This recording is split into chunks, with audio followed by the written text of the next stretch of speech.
కేసులు వేశారు, కోర్టుకు వెళ్ళారు. ఇన్ని చేసి మళ్ళీ మా దేవుడు మా నాయకుడు మేము అంత విగ్రహం పెడతాం, ఇంత విగ్రహం పెడతాం, ఇన్నేళ్ళు లేని ప్రేమంతో వాళ్ళు పోస్తూ ఉన్నారు. ఎప్పటికప్పుడు అతను ప్రతిష్ట దిగజారుతున్నప్పుడల్లా ఎన్టీఆర్ పేరు పైకి తీసుకొస్తా ఉన్నాడు.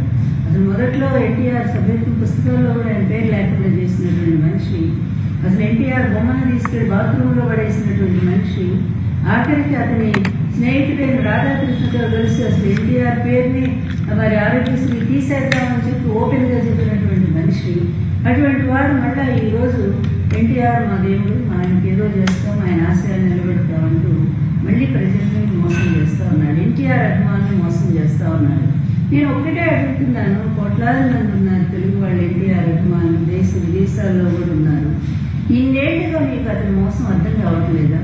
అతను చేసిన దుర్మార్గాలు మీ దృష్టికి ఒక్కసారి కూడా రావా? ఇంత దుర్మార్గంగా ఎన్టీఆర్ని చంపినటువంటి ఒక వ్యక్తిని మీరు అతన్ని ఎందుకు సపోర్ట్ చేస్తున్నారో ఒక్కసారైనా మీరు గుణమే చేసుకుని ఆలోచించండి. నిజమైన ఎన్టీఆర్ అభిమానులు అయితే ఎన్టీఆర్ జరిగిన అన్యాయాన్ని, చివరి రోజుల్లో ఆయన ఆక్రోశాన్ని, ఆయన ఆడియోల ద్వారా వీడియోల ద్వారా ప్రజలకు చెప్పినటువంటి సందేశాన్ని, వీటన్నిటిని మీరు పట్టించుకోరా? చంద్రబాబు ఆడేటువంటి అబద్ధాలు, చంద్రబాబు మీడియా చెప్పేటువంటి అబద్ధాలు, వీటినే నమ్ముతూ అవే ఫాలో అవుతుంటారా? అంటే మీలో కూడా ఎక్కడో ఎన్టీఆర్ పట్ల నిజమైన ప్రేమ లేదని నాకు అనిపిస్తూ ఉంది. నిజమైన అభిమానులు అయితే ఒక్కసారి చంద్రబాబు నాయుడు దుర్మార్గాన్ని చూడండి.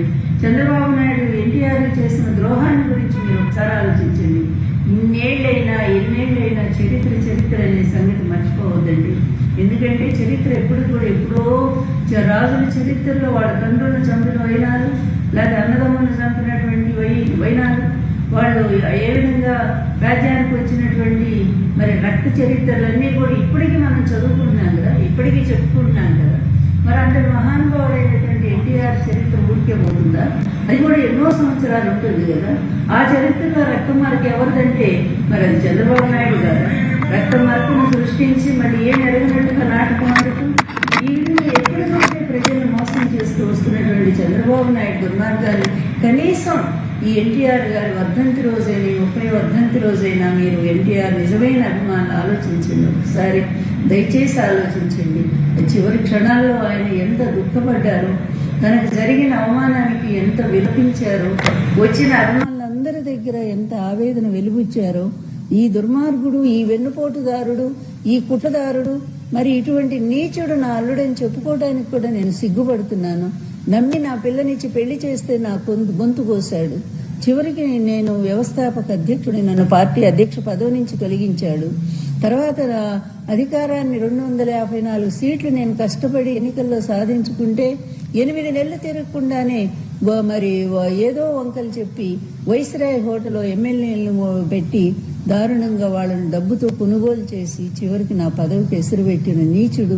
ఇటువంటి చంద్రబాబును అసలు రాజకీయ రంగంలో ఉంచకూడదు అని చెప్పి ఎలుగెత్తి చాటాడే మీ అన్న నందమూరి తారక రామారావు.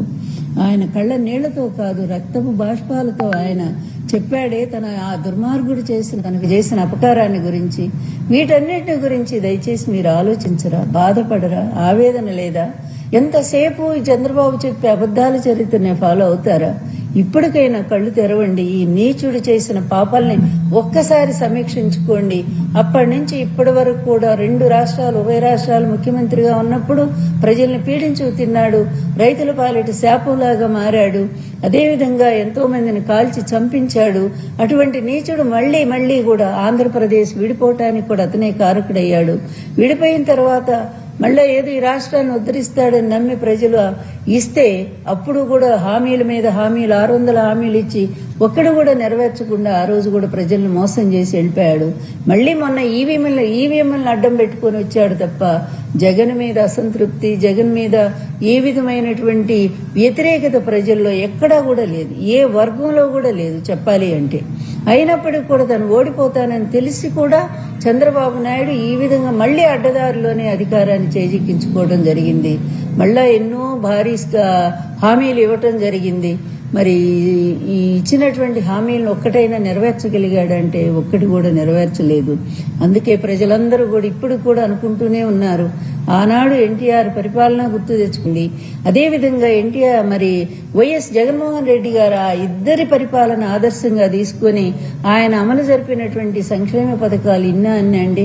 భారతదేశంలో నేను చెప్తున్నానండి, ఈ రోజున్న ప్రముఖమైనటువంటి వ్యక్తుల్లో నిజంగా ఆయన నంబర్ 1లో ఒకవేళ మోడీ గారు ఉంటే ఉన్నారేమో, నాకైతే తెలియదు. కానీ అంత పవర్ఫుల్ ప్లేస్ లో ఈరోజు జగన్మోహన్ రెడ్డి గారు ఉన్నారు. ఎందుకంటే ఇచ్చిన మాట కట్టుబడి ప్రజలకు ఏవైతే హామీలు ఇచ్చారో వాటన్నిటినీ కూడా 99% అమలు చేసిన ఏకైక వ్యక్తి జగన్మోహన్ రెడ్డి గారు అనేది ప్రజలందరూ కూడా గుర్తించారు. మొన్న జరిగినటువంటి జరిగిన పొరపాటు అంటే ప్రజల పొరపాటు అని నేను అంటం లేదు, ఈవీఎంల ద్వారా జరిగినటువంటి ఆ మోసాన్ని గ్రహించారు ప్రజలు. వాటిని సరిదిద్దుకోవటానికి వాటిని ఎదుర్కోవటానికి మళ్లీ ఆ మోసమే జరిగితే వాటిని ఎదుర్కోవటానికి ప్రజలందరూ కూడా యుద్ధం చేయటానికి కూడా సిద్ధంగా ఉన్నారు. ఏ విధంగానైనా సరే మళ్లీ ఈ మోసాన్ని అంతా కూడా వాళ్ళు అడ్డుకొని మళ్లీ జగన్మోహన్ రెడ్డి గారిని అధికారంలో తెచ్చుకోవాలనే ఒక కృత నిశ్చయంతో ఈ రోజు ప్రజలందరూ కూడా ఎదురు చూస్తున్నారు. ప్రతి వర్గం కూడా అల్లాడిపోతా ఉన్నారు. ఎవరికి పండగలు లేవు, ఏమీ లేవు. ఈవీఎంల పేరుతో ఈవెంట్ల పేరుతో రాష్ట్రాన్ని తప్పుదారి పట్టిస్తా పిచ్చి జూదాలు, కోళ్ల పందాల రూపంలో వాళ్ళు చేస్తున్నంత ఏంటంటే రికార్డింగ్ డాన్స్ల, అర్ధనగ్న దృశ్యాల, అదే జూదాల, పేకాట్ల, తర్వాత తాగుడు అక్కడ పెట్టి తాగుడు క్లబ్బుల, ఇన్ని రకాలుగా రాష్ట్రాన్ని ధ్వంసం చేసి పడేస్తా ఉన్నారే. అట్లాగే నిజంగా విశాఖపట్నం అంటే మనకి ఎంత ఫేమస్ అండి. మహానగరాల్లో ఒకటిగా రూపొందాల్సినటువంటి విశాఖ నగరాన్ని జగన్ గారి హయాంలో ఎంత అందంగా తీర్చిదిద్దారు, దాన్ని ఎంత సుందరంగా తీర్చిదిద్దారు.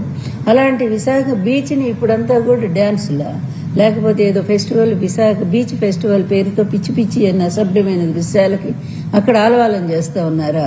ఈ తండ్రి కొడుకులు వచ్చి ఏం చేస్తున్నారు? ఒకవైపేమో ఈ భూములన్నీ కూడా 90 పైసలకి రూపాయికి ఇచ్చేసి మొత్తం దాని ద్వారా వచ్చే కమిషన్లన్నీ కూడా లక్షల కోట్లు, మళ్లీ వాటన్నిటిని కూడా మూటలు కట్టుకుని దొంగల్లాగా ప్రజల సొమ్మును దోపిడీ చేసుకుని ఈ రోజు వెళ్ళిపోయి ఎక్కడో ఈ దేశంలో పెట్టరు, మళ్ళా పెట్టుబడులు ఈ రాష్ట్రంలో పెడితే కాదు ఎక్కడో ఉండే పక్క దేశాల్లో పెట్టుకుంటారు.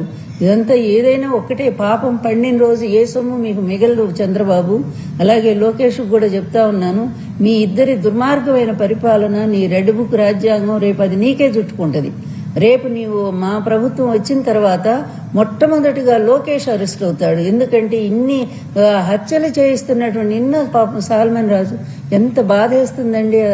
అలా చాలా రోజుల తర్వాత ఊరికి వస్తే భారీ రాజ్యాంగం అండి. ఏమి రాజ్యం నడుస్తా ఉంది మీ ప్రభుత్వంలో? ఇదా ప్రభుత్వం అంటే? ఇదా ప్రజా పరిపాలన అంటే? ఇంత నీచమైన పరిపాలన ఎక్కడైనా చరిత్రలో ఉందా? నాకు మోడీ గారికి కూడా ఒక లెటర్ రాయాలనిపిస్తా ఉంది. ఇటువంటి దుర్మార్గుల్లా మీరు ఎంకరేజ్ చేస్తున్నారు, కూటమి అనే పేరుతో ఇటువంటి నీచుల్లా మీరు నిలబెడతా ఉన్నారు ఆంధ్ర రాష్ట్రంలో. వీళ్ళ కోసమా మీరు స్నేహం అని చెప్పి వాళ్ళు పొగుడుతా ఉన్నారు. ఇది ఎంత అన్యాయం అండి. ప్రజలు ప్రాణాలు తీసేటువంటి వాళ్ళు, హంతకులైనటువంటి వాళ్ళు ఈ రోజు రాష్ట్రాన్ని పరిపాలిస్తా ఉంటే ఈ హంతకుల్ని శిక్షించాల్సింది పోయి మీరు వాళ్ళు మా మిత్రులని చెప్పి మీరు ప్రకటించుకుంటూ తిరుగుతుంటారా? మీరు మాత్రం ఏంటండి, మీ పరిపాలన ఏంటి? మీరు కూడా ఆలోచించండి ఒక్కసారి. వీళ్ళంతా ప్రజలు గారా? ప్రజలు అనుభవిస్తున్న కష్టాలు మీ దృష్టికి రావటం లేదా? ఇంత అవినీతిలో కూరుకుపోయినటువంటి వాళ్ళు మీ స్నేహితులని చెప్పుకోవడానికి సిగ్గేయటం లేదా బీజేపీకి కూడా? బీజేపీ కూటమిలో ఉండేటువంటి పెద్దలు ఒక్కళ్ళు కూడా మాట్లాడుతున్నారా దీని గురించి? ఈ రోజు రాష్ట్రాన్ని ఒక రావణ కాష్టంలో మార్చేసినటువంటి రెడ్ బుక్ ఈ లోకేష్, నేను చెప్తున్నాను కదా, ఇది నా ప్రతీకారం. నిజంగా చెప్తున్నాను. మా ప్రభుత్వం రానివ్వండి, మా జగన్ గారి ప్రభుత్వం రాగానే వీళ్ళు చేసినటువంటి అన్యాయాలు, అరాచకాలు మొత్తం మీద కూడా మేము ఒక ఎంక్వైరీ కమిషన్ వేయిస్తాము. కమిషన్ వేయించటమే కాదు, వాళ్ళని అరెస్ట్ చేయించి జైలుకు కూడా పంపటానికి మా ప్రభుత్వం తయారుగా ఉంటుందని చెప్పి నేను హెచ్చరిస్తా ఉన్నాను. అందువల్ల ఒకవైపేమో మోసం చేస్తారు, ఒకవైపేమో అన్యాయం చేస్తారు, ఆయన చంపుతారు. ఇంకొక వైపు అంటే భారీ విగ్రహం పెడతారట, 750 కోట్లతో విగ్రహం అంట. ముందు మెడికల్ కాలేజీలు పూర్తి చేయండి. ప్రతిదీ అబద్ధమే. నేను చెప్తున్న వాస్తవం ఏంటంటే అతను ఏది కట్టడు. ఇప్పుడు కాదు, నీరుకొండ విగ్రహం విషయం మీకు కూడా గుర్తుండే ఉంటుంది. ఎప్పుడో 2014లో ఆయన అధికారానికి వచ్చినప్పుడు ఆంధ్ర రాష్ట్రంలో చంద్రబాబు నాయుడు గారు నీరుకొండ మీద ఎన్టీఆర్ విగ్రహం పెడుతున్నానని చెప్పి అప్పుడే అనౌన్స్ చేశారు. ఏమైపోయింది? 5 ఏళ్లు ఏమీ జరగలేదు. ఆ చుట్టుపక్కల మాత్రం కొన్ని భూములు కొనుక్కున్నట్టున్నారు. అతని పని ఎప్పుడూ కూడా అదే. ఒకటి అనౌన్స్ చేశాడంటే దాని వెనక అతని స్వార్థం ఎంత ఉంటుంది అనేది అందరికీ తెలిసినటువంటి విషయమే. ఇప్పుడు కూడా అంతే, డైవర్ట్ చేయడం కోసం చేస్తా ఉన్నాడు. అందువల్ల ఇట్లాంటివన్నీ కూడా నీకు చేతనైతే ఎన్టీఆర్ భారతరత్న ఇప్పించు. ప్రతి రాష్ట్రం కూడా వాళ్ళ మహనీయుల కోసం, మరి మహానుభావుల కోసం వాళ్ళు పోరాటం సాగించి భారతరత్న సాధించుకుంటా ఉన్నారు. కానీ మరి ఇక్కడేం జరుగుతోంది? ఎన్టీఆర్ లాంటి విగ్రహం పెడతామని చెప్తున్నటువంటి మీరు మరి భారతరత్న తెచ్చుకోలేరా? అది చేత కాదా?